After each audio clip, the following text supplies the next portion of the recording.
Bueno, listo. Para dar inicio a esta exposición, tenemos la tarea 4, que habla sobre el rol del mediador. En esto participamos los siguientes integrantes: mi persona, el cual es Benji Esteban Galíndez Martínez. Cordial saludo, mi nombre es Gina Tatiana Arenas Triano. Cordial saludo, me presento Evelyn Marisa Pinchao Vela. Cordial saludo, soy la estudiante María José Ortiz Vega. Cordial saludo, soy la estudiante Julieta Miralaya Garzón. Bueno, esta actividad hace parte del curso de Pedagogía para la Solución de Conflictos. Hacemos parte pues, de la Universidad Nacional Abierta y a Distancia. Para continuar, vamos a hablar de qué es el conflicto. Desde la perspectiva del autor, se reconoce que para que exista un conflicto deben existir dos personas o más las cuales estén enfrentadas, que al relacionarse entre sí muestran conductas que son incompatibles entre unas y otras en la búsqueda de ciertos resultados. En este sentido, se resalta que el conflicto es una condición inherente de las relaciones humanas, interpersonales, especialmente donde hay diversidad de ideas, metas, objetivos y expectativas. Por ende, comprender el conflicto desde esta perspectiva indica reconocer su dimensión, dinámica y potencial para generar aprendizajes, cuando estos son abordados de una manera adecuada. Tenemos el conflicto como algo conveniente o inconveniente, positivo o negativo, funcional o disfuncional. Esto lo podemos ver que para Martín, el considerar el conflicto como algo conveniente conlleva a reconocer que esto puede ser de una manera positiva, constructivo, para las personas cuando las conductas son moderadas y estas son orientadas hacia la transformación. Es decir, que el conflicto no debemos entenderlo exclusivamente como un fenómeno que sea negativo o indeseable en una comunidad, sino como una oportunidad para el cambio, el crecimiento personal y colectivo y la mejora en las relaciones interpersonales. A su vez, se destaca que el conflicto puede ser funcional siempre y cuando se gestione de una manera adecuada y que fomente el diálogo, la mejora de la conciencia, una participación activa y la búsqueda de acuerdos.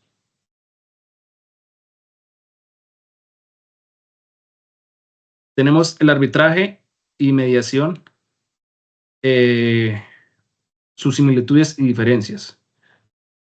Para Martín, el arbitraje implica la intervención de una tercera parte para tomar decisiones basadas en normas objetivas, es decir, no son las partes quienes resuelvan el conflicto llegando a un acuerdo, sino que es un tercero quien resuelve mediante un laudo o una decisión arbitral. La mediación es la capacidad de adaptación que tiene el proceso y su estructura con respecto a las necesidades de los participantes en cada situación. Es decir, la mediación se desarrolla con el objetivo de resolver todo tipo de conflictos, adaptándose siempre al medio que está desenvolviéndose el problema. Ya habiendo reconocido estos conceptos de arbitraje y mediación, voy a compartirles unas similitudes y diferencias en este sentido. Desde las similitudes se reconoce que ambas estrategias implican la presencia de una tercera parte neutral que intervenga en el conflicto. Tanto el arbitraje como la mediación buscan la resolución de los conflictos y los problemas de una manera pacífica. Las dos son consideradas mecanismos alternativos de resolución de conflicto. Ambas estrategias siguen pasos organizados y bien estructurados y definidos. En ambas estrategias, el tercero interviene que debe mantener una postura neutral y no favorecer a ninguna de las partes. Y las dos pueden aplicarse en diversos ámbitos como el laboral, comunitario y en el familiar. Como diferencias tenemos que en el arbitraje, el tercero toma la decisión final mediante un laudo. El laudo arbitral tiene carácter obligatorio y legalmente vinculante, mientras que en la mediación los acuerdos son voluntarios. La mediación es un poco más flexible y se adapta a las necesidades de los participantes. Y la mediación promueve el diálogo entre las partes. En el arbitraje, la comunicación directa entre ellas puede ser algo limitada. Ok, a continuación yo expondré las siguientes diapositivas. La siguiente es, ¿cómo influyen los 5 modos de manejo de conflicto de Thomas Kilmann, competidor, colaborador, compromiso, eludir y acomodadizo, de negociación en la resolución de conflictos y qué implicaciones tienen en la construcción de la paz social? De acuerdo a Thomas Kilmann, él propone 5 modos de enfrentar los conflictos según el nivel de interés propio y el nivel de interés por el otro. En el caso del competidor, este se define como su postura sin considerar al otro, lo cual puede ser útil en decisiones urgentes. El colaborador busca que ambas partes ganen, promoviendo soluciones creativas y duraderas. Es ideal para construir la paz. El comprometedor cede un poco para llegar a un acuerdo intermedio, útil cuando hay poco tiempo o un interés equilibrado. El evitador prefiere no confrontar, puede ser positivo en conflictos menores o para calmar tensiones, pero si se prolonga puede empeorar la situación. El acomodadizo cede a los intereses del otro. Puede evitar conflictos, pero si se hace en exceso puede generar resentimientos. Es decir, que estos estilos influyen directamente en cómo se resuelven los conflictos, fomentar la colaboración y el compromiso y fortalecer la construcción de paz social, ya que promueve la empatía, el diálogo y el respeto mutuo. Ok, en esta, ¿qué papel desempeñan las emociones del poder, las actitudes, las percepciones en el desarrollo y la transformación del conflicto? ¿Qué mecanismo de mediación resultan más efectivos en su manejo? Las emociones juegan un papel central en cualquier conflicto. Si no se reconocen o controlan, pueden intensificar el problema. Sin embargo, cuando se canalizan bien y ayudan a expresar necesidades profundas, y estas pueden ayudar a facilitar el entendimiento y la resolución del conflicto.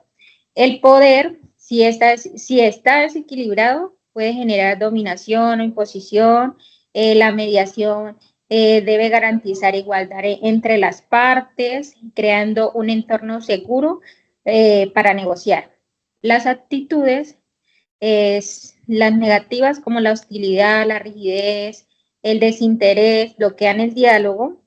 En cambio, las actitudes como la empatía, la apertura y la disposición al cambio favorecen la transformación positiva del conflicto. Por ejemplo, las percepciones también influyen en cómo interpretamos las acciones del otro. Muchas veces evitan los conflictos distorsionados, ayuda al mediador a aclarar, reformular y acercar posturas. Entre los mecanismos más efectivos de mediación están la escucha activa, la reformulación de mensaje, la comunicación asertiva, el reconocimiento del otro, el equilibrio del poder y la gestión emocional, que es prácticamente lo que acabamos de explicar cada uno. Todas estas permiten avanzar hacia una solución pacífica y justa del conflicto. En esta diapositiva, ¿a qué hace referencia el paso de subir al balcón? El paso de subir al balcón es una estrategia propuesta por William Ury, experto en negociación y mediación. Es una metáfora que significa tomar distancia emocional del conflicto para observarlo con más claridad y perspectiva.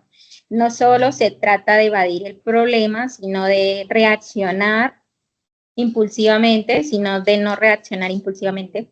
Subir al balcón nos permite analizar qué está pasando, controlar nuestras emociones y pensar antes de actuar. Este paso es fundamental porque nos da el espacio para actuar con inteligencia, sin caer en provocaciones o ataques personales, y se puede usar como una mediación subir al balcón nos ayuda a mantener el foco en los intereses reales y a construir soluciones más justas y efectivas. Eso sería todo. Bueno, en esta diapositiva vamos a hablar de qué trata la estrategia del Puente de Oro. Se explica el proceso y qué debe seguirse para que sea efectiva.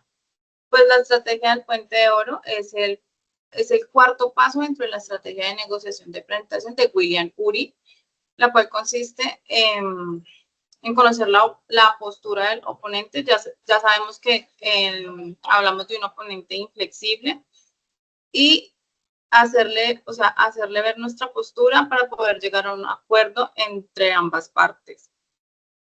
Ella como base dice que debe ser no presionar. Tender un puente de oro consiste en ayudar al oponente a superar el conflicto sin presiones, conociendo su insatisfacción, ayudándolo a resolverla, logrando la solución satisfactoria para ambas partes.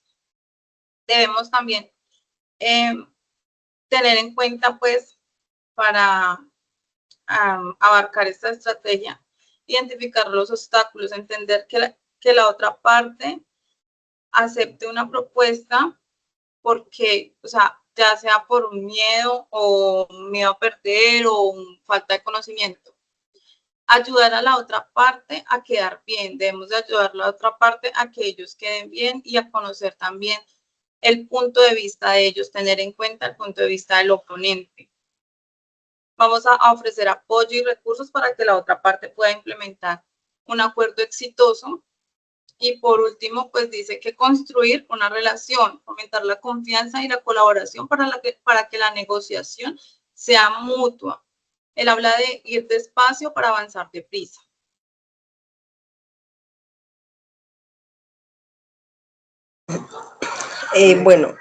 A continuación vamos a hablar sobre lo que es la caracterización de la acción mediadora.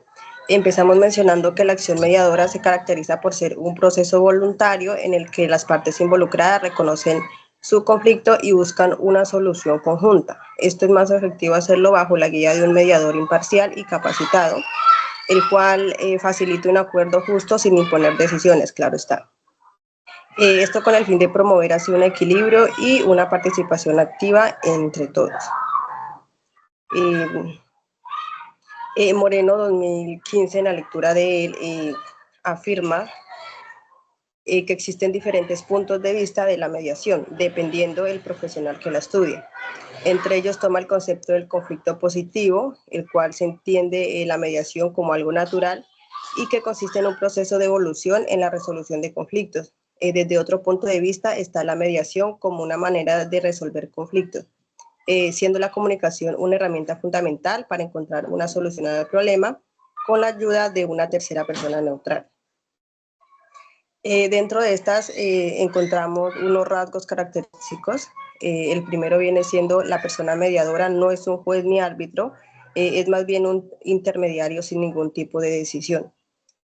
También se menciona que no existe una norma jurídica que regule el proceso de mediación, sino que este depende de los intereses de cada uno de los participantes y la única norma es el diálogo. Y por último está que es un proceso totalmente voluntario para cada una de las partes y es flexible, ya que no existen normas reguladas.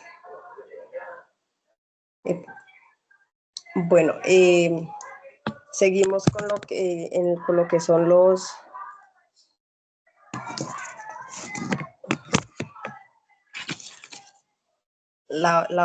con los principios y objetivos de la acción mediadora. La otra diapositiva, por favor.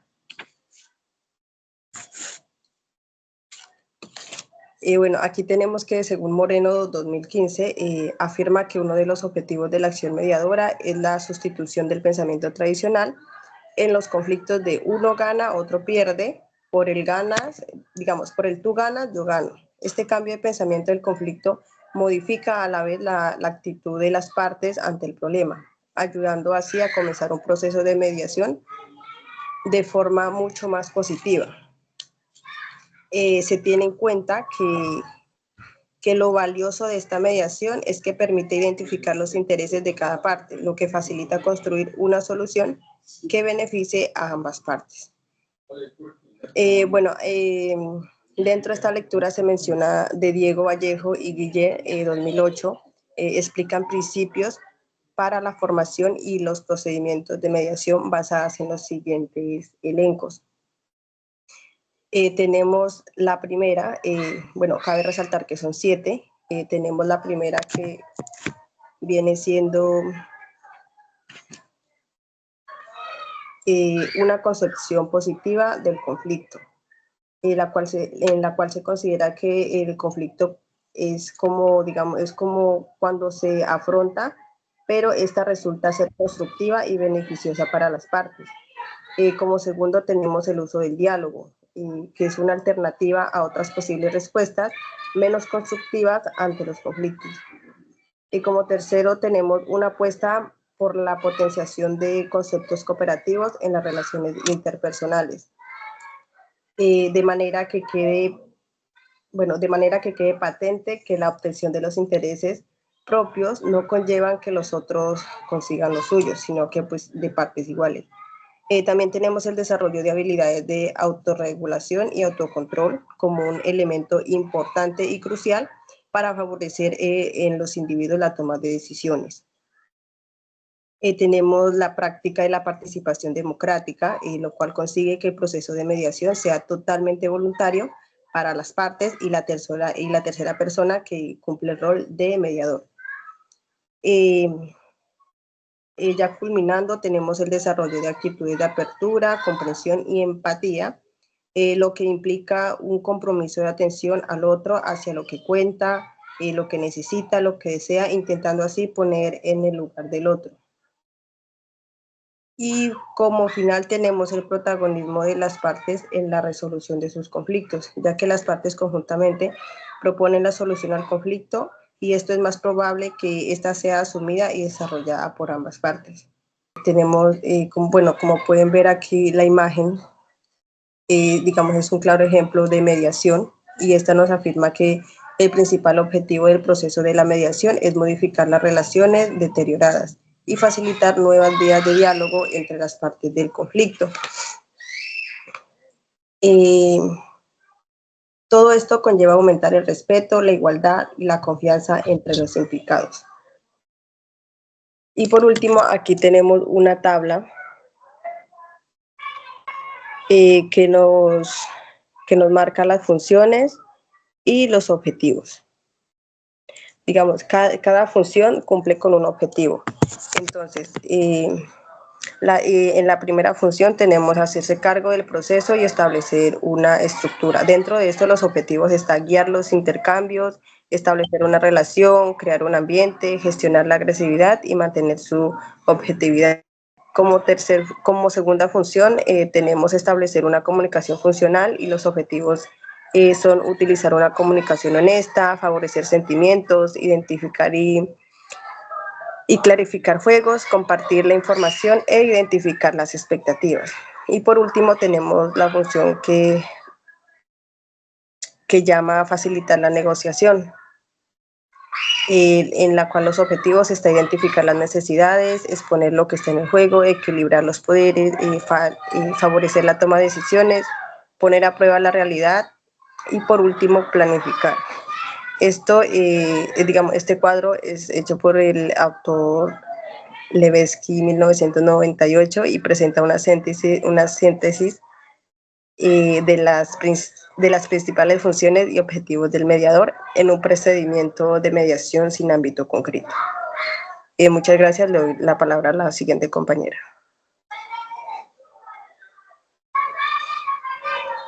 Muchas gracias, compañera Evelyn. A continuación hablaremos acerca de las metodologías para el desarrollo de la mediación. Como hablaron mis compañeros anteriormente, una introducción acerca del rol de mediador, ahora hablaremos de estas metodologías y para ello traigo a coalición 5 modelos estratégicos, los cuales son el modelo tradicional o lineal de Harvard, el modelo de Bush-Folger, el modelo circular narrativo de Sarah Cobb, el modelo interdisciplinar de Daniel Bustelo y por último también otros modelos de intervención comunitaria como el modelo comunitario, sistémico, formal y flexible, carneable y de contiendas estratégicas.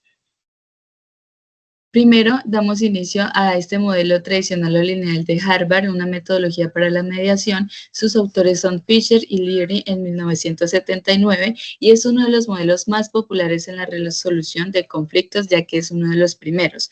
Su objetivo principal es facilitar una renegociación colaborativa entre las partes en conflicto, asesoradas por un mediador neutral, para llegar a un acuerdo satisfactorio para ambas. Así como nos mencionaba nuestra compañera Gina, existen estos tipos de negociadores y se busca que el mediador interceda en este caso para que se encuentren ambas partes del conflicto y puedan resolver su conflicto de manera colaborativa, ¿sí? De que ambos aporten para poder llegar a un punto central común en el cual se puedan satisfacer cada una de sus necesidades. El procedimiento de este modelo es que realiza el mediador unas preguntas abiertas en varias secciones, ya sea grupal con ambas partes del conflicto, evitando revivir el pasado y siempre dirigiéndose hacia el futuro. Se promueve la flexibilidad y la reflexión. También se busca construir una nueva situación común basada en acuerdos. Para ello, como les mencionaba anteriormente, en estas secciones generalmente son conjuntas, pero también, si es necesario, se hacen reuniones individuales en donde solamente el mediador se encuentra con una parte del conflicto y esta sección simplemente no se va a compartir, va a ser completamente confidencial y simplemente para identificar intereses comunes y para acercar posiciones. Este modelo tradicional o lineal de Harvard tiene aspectos claves, los cuales son la comunicación lineal y verbal, o sea, simplemente todo el lenguaje debe ser explícito y sincero. Participación activa de ambas partes, mediador como facilitador, se trabaja sobre intereses sin necesidades y no se intenta cambiar la relación entre las partes, simplemente se intenta mejorar la resolución del conflicto y la forma como lo llevan a cabo y sus características modelo. Para ello tenemos también el rol de las emociones, es muy importante en el papel del mediador porque al identificar estas emociones va a saber con qué sinceridad, efusividad y transmisión pueden las partes llegar o cuál es su intención de solucionar el conflicto, porque estas emociones permiten avanzar. El éxito se basa en alcanzar un acuerdo equitativo y satisfactorio para ambas partes, que ninguna parte se sienta obligada a sucumbir a la opinión de la otra. Tenemos este segundo modelo que sí busca transformar la relación entre las partes y es el modelo de Bush y Folger del 44. Busca más que resolver un conflicto, su propósito es transformar la relación entre las partes. El mediador guía el proceso con reuniones conjuntas e individuales, promoviendo la relación personal y el reconocimiento del otro. Su objetivo principal es que las partes crezcan durante el proceso y asuman su responsabilidad y mejoren su forma de relacionarse. El acuerdo es una consecuencia del cambio interno y relacional que viven los participantes. Sus técnicas son la revalorización y el reconocimiento, siendo estas permitiendo centrarse en uno mismo y reconocer sus intereses, sus valores y opiniones. De esta manera se fortalece la capacidad de decisión y resolución. El reconocimiento ya es centrarse en el otro, ¿sí? Todo depende de la empatía y de la alteridad, de cómo yo veo al otro y no trato de que se iguale a mí o piense lo mismo que yo, sino que acepto sus diferencias y sus principios culturales que son variables a los míos.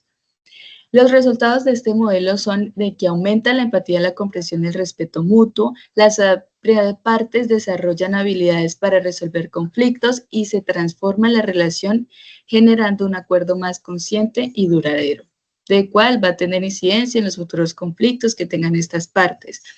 Modelo circular narrativo de Staracom del 1970.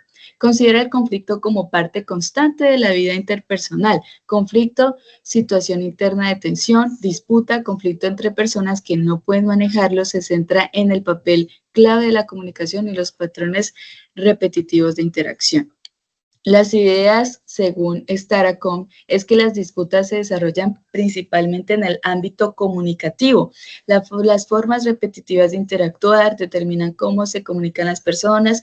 El modelo propone romper estos patrones para construir nuevas formas de relación. Es cierto lo que nos menciona en este momento este modelo, ya que nosotros en nuestra vida cotidiana hemos tenido bastantes conflictos y cómo los hemos podido identificar por las conductas comunicativas. Y es que no solamente nos comunicamos verbalmente, sino también corporalmente, ¿sí? También el tono en cómo manejamos nuestra voz, como la praxis. Entonces, de esa forma podemos identificar cuál es la intención o emoción de la otra persona, si está de acuerdo con mi opinión o no. Y de esa forma es que nos invita a identificar el conflicto. Pero para desarrollarlo tenemos estas etapas del proceso que son entrevistas individuales, secciones juntas y 3 pasos clave, que esos sí son identificar diferencias, legitimizar cada postura, revalorizar al otro mediante una nueva narrativa circular. Las técnicas y los resultados son la empatía, la comprensión mutua y la comunicación circular. Circular quiere decir que esta comunicación sea completamente sincera y empática dentro del círculo del conflicto, que en el centro es el mediador central y que alrededor lo conformen las partes del conflicto, para que puedan ponerse en el lugar del otro y transformar su forma de comunicarse y encuentren soluciones conjuntas desde una mirada más humana y reflexiva. Otro modelo es el modelo interdisciplinar de Daniel Bustelo. Su objetivo principal es que las partes se apropien de sus conflictos para poder tomar decisiones por sí mismas. El mediador no es el protagonista ni tiene poder sobre el contenido del conflicto. En lugar de imponer, el mediador se adapta a la cultura de las partes. El rol del mediador es la neutralidad activa, la igualdad de poder, o sea, las partes involucradas en el conflicto y el mediador tienen el mismo poder, así que el mediador no puede llegar y dirigir y decir, no, tienen que solucionar de esta manera, no. El mediador simplemente va a ser ese guía que está al mismo nivel, al mismo poder, ese guía que les da como las herramientas de manera comunicativa de cómo pueden dialogar pacíficamente para resolver su conflicto, pero no les va a decir, lo tienen que resolver así o de esta forma. Eso es ya esta autonomía de cada parte del conflicto.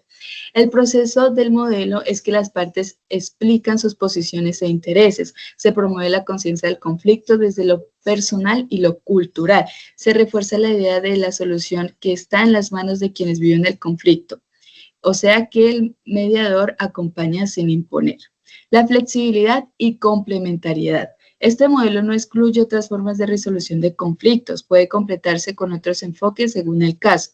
Su aplicación depende del nivel y el contexto específico. En todo momento se favorece la autonomía y la responsabilidad de las partes, como se mencionó anteriormente.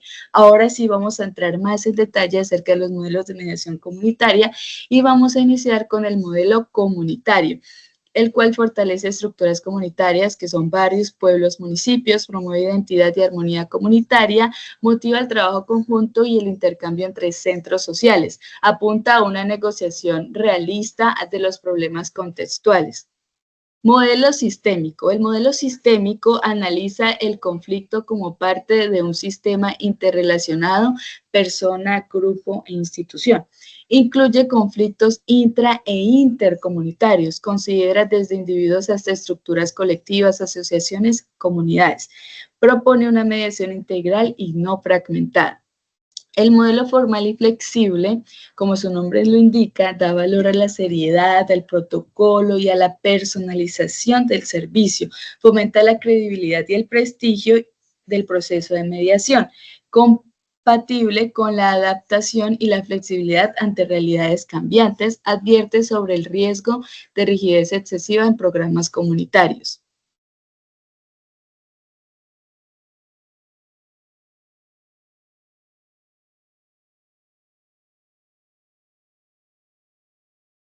Modelo de contingencias, estrategias. Modelo centrado en el poder y el contexto. Usa una aproximación contingente, estrategias según circunstancias. Analiza variables como naturaleza de las partes, actitud, poder y experiencia, perfil del mediador, la naturaleza de la disputa y el tipo de problema. Finalmente, tenemos a coalición estas dos conclusiones importantes de manera general del trabajo que venimos haciendo en grupo acerca del rol del mediador. Quiero leer detalladamente una de ellas, el cual nos dice: para que se desarrolle el conflicto se debe partir de las diferencias culturales, como nos mencionaba nuestro compañero Benji, y morales de una determinada comunidad. Sin embargo, no podemos justificar nuestro comportamiento personal por dicha naturaleza, sino que por el contrario debemos buscar y aprender a reconocer el valor y el principio cultural del otro, que es diferente a mí, sin tratar de diluirlo o convertirlo en uno igual a mí. Es por ello que el rol del mediador permite la exploración, el conocimiento, el crecimiento y la aceptación de lo diferente, de la diferencia. El mediador es un personaje secundario neutral que da paso a la evolución sana desde lo personal, familiar, comunal, cultural y social. Y eso es todo por el día de hoy. Muchísimas gracias por acompañarnos, por estar atentos a esta presentación que acabamos de hacer.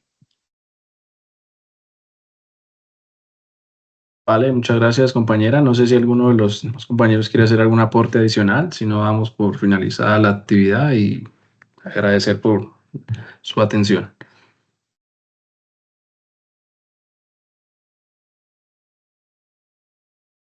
Muchas gracias. Gracias. Gracias a ustedes.